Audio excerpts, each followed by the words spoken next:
The fastest and biggest way to win is by starting a new thread. When yesterday's debugging session, today's thumbnail idea, and tomorrow's database task all live together, Codex has to carry all decisions that no longer matter. A fresh thread gives Codex a smaller working memory, fewer stale assumptions, and a clearer path to the next useful action. Now, let's say I'm working in this thread here, and as you can see, there's lots and lots of things happening. I've been using this thread. I've been telling Codex to do a lot of things, and we can keep scrolling, and you can see this is a very, very long thread. And so what I don't want to do is, if I want to implement a brand new feature that has nothing to do with this context, or even if it has something to do with this context, but it's a brand new feature, I'm not following up or anything, the best thing to do would be to start a new chat right here. You want to start a new convo here, and here you can enter something, implement this feature to do this. And doing this is going to be a lot better than continuing the old conversation with all the old assumptions.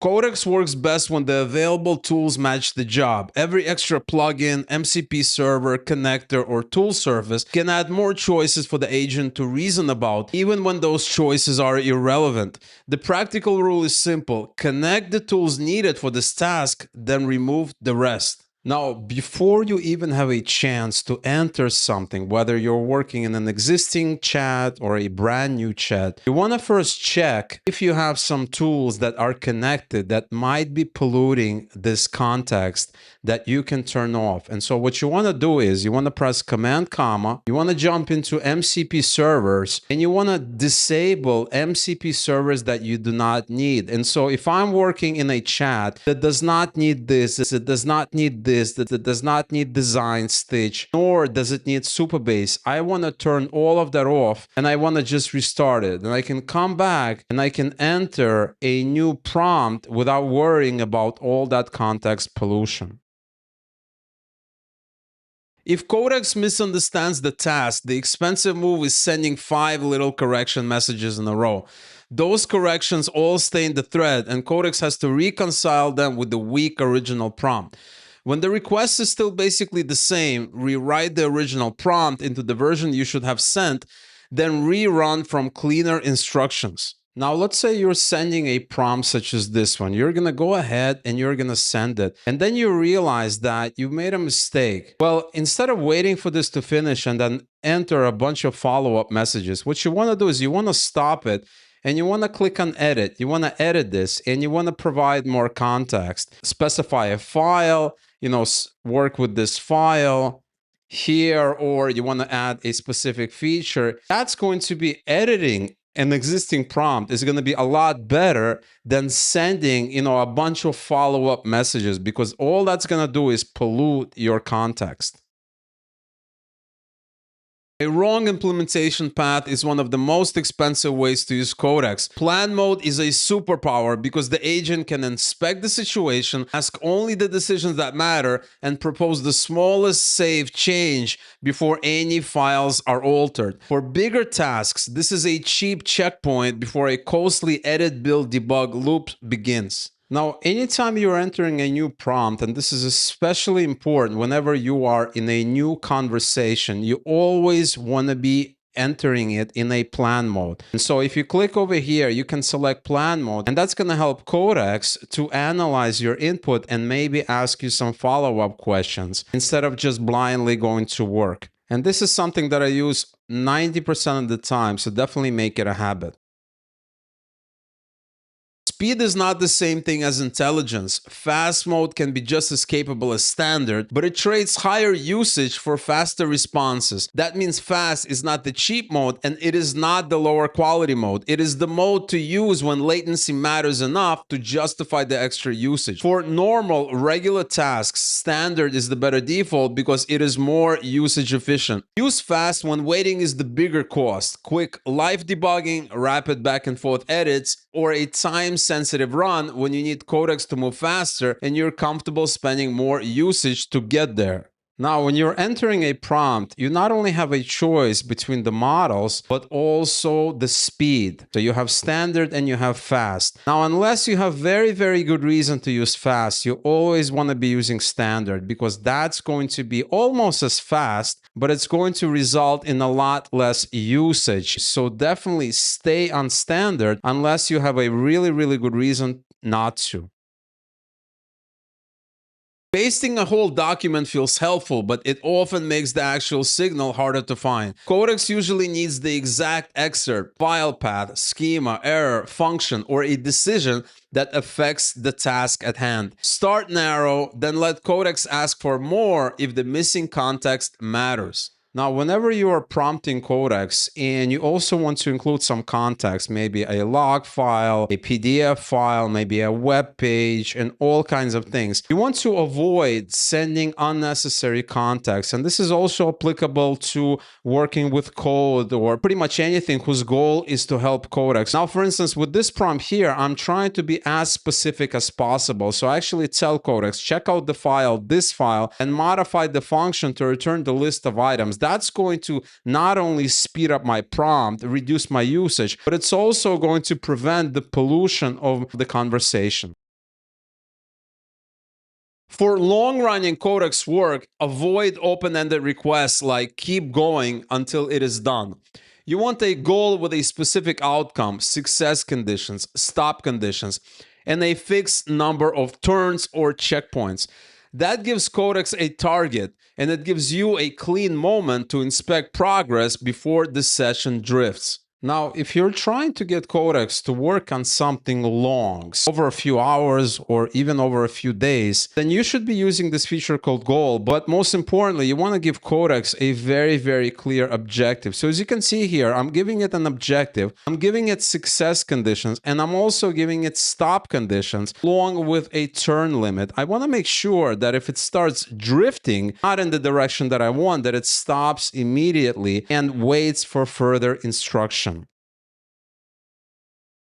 AGENTS.md should guide Codex, not overload every task. The best version acts like a router. Core rules, key commands, important conversions, important conventions, and links to deeper docs when needed. If it turns into a project encyclopedia, every small request starts by carrying too much background. Now, every project that you create in Codex can have an accompanying agents.md file. And the goal of this agents.md file is to help Codex have consistent behavior. But it's very, very important that you don't turn this agents.md file into a bunch of unrelated stuff. It needs to act like a router with pointers that point to specific areas where Codex can look and learn more things it needs in order to function. Broad prompts invite broad exploration.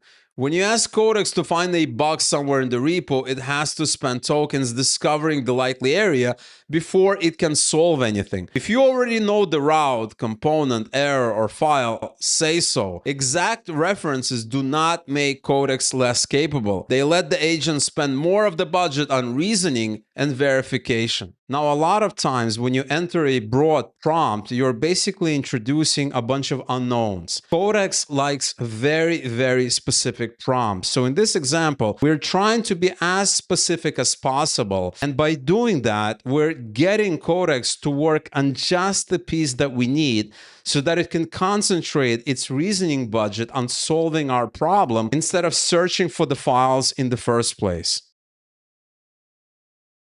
Compaction helps, but it is not magic. A long thread can carry all theories, dead branches, and decisions that are no longer relevant. Before context gets stale, create a clean handoff. Current goal, relevant files, decisions already made, known failures, verification commands, and the exact next task. Now, the longer the individual conversation gets, the more chance that Codex is going to start to get more and more confused as it tries to remember what the conversation was all about. And so what you want to do at that point is you want to create a handoff prompt. So all you have to do is provide a prompt such as this one, and then you can simply take this handoff prompt, create a new conversation, and paste it in there. And that way you have a very, very focused thread without all the unrelated stuff. When running tools, terminal output can quietly become the largest piece of context in a Codex session. A full test run, noisy build, repeated warning, or huge data dump may contain only a few useful lines. The practical move is to limit the output before it enters the thread, using targeted commands, filters, short summaries, or output caps. Now, in addition to prompting Codex directly, lots of time is going to execute external tools for you. And it's very, very important that it doesn't just capture all the unneeded information. Instead, you want to be running a prompt such as this one that's going to ensure that you only get the data that you need.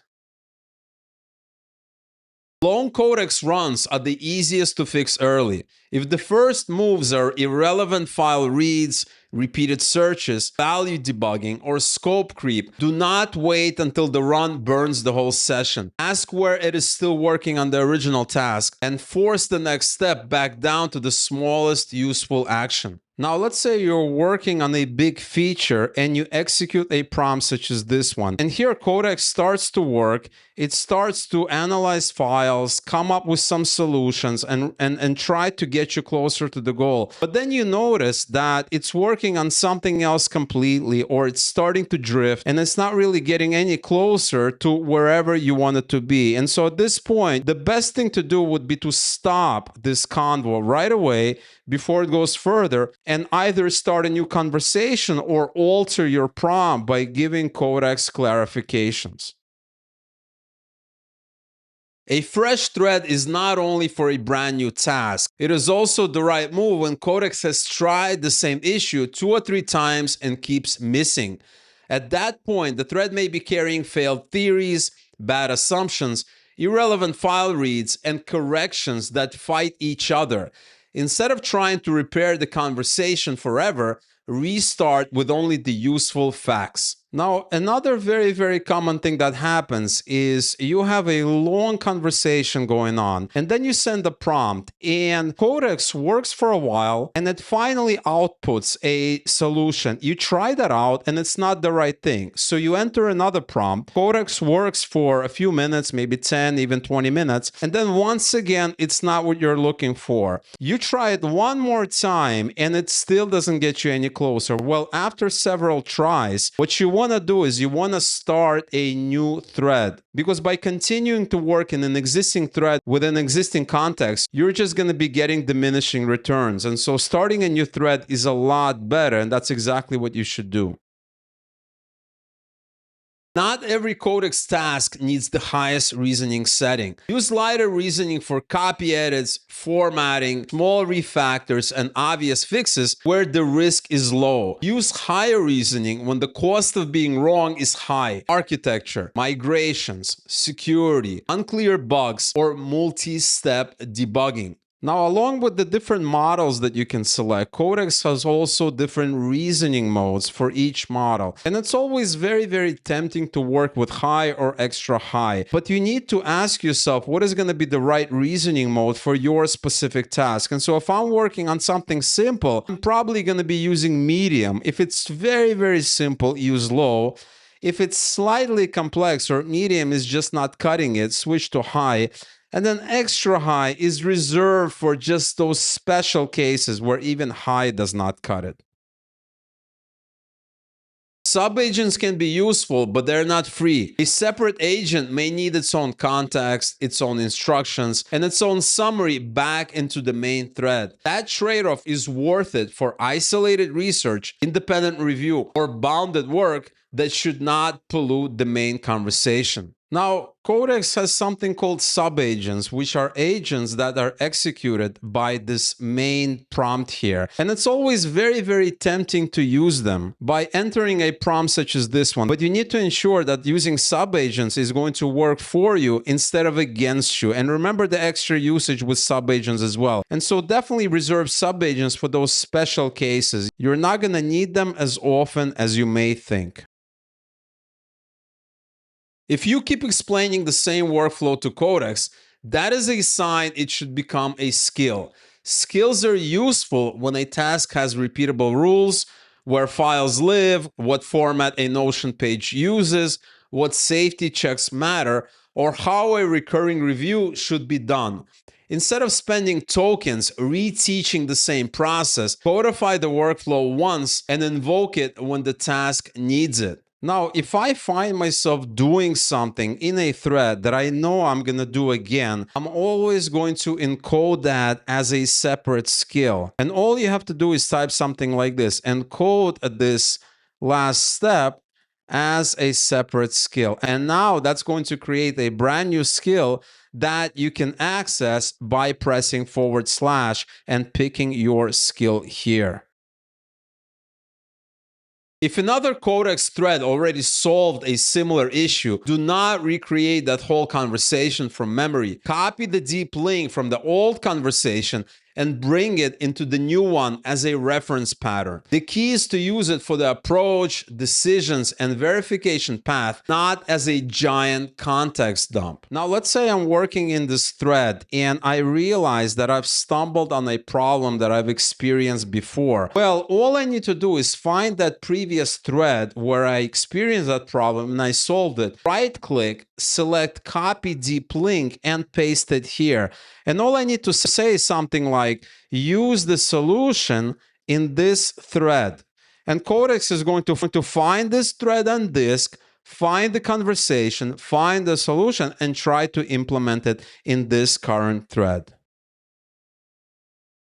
For a complex implementation task, do not guess the setup yourself. Before Codex starts building a script, app, migration, or multi-file feature, ask it what mode, tools, checkpoints, and verification path it recommends. The win is not just picking a model. It is shaping the whole run before it spends context. Now, a lot of times, if I'm not sure which model to use or which reasoning mode, I simply ask Codex to tell me by using a prompt such as this one. And Codex is going to understand the kind of problem I'm looking to solve. It's going to figure out the different models, the different reasoning modes, and suggest me the best approach for my task.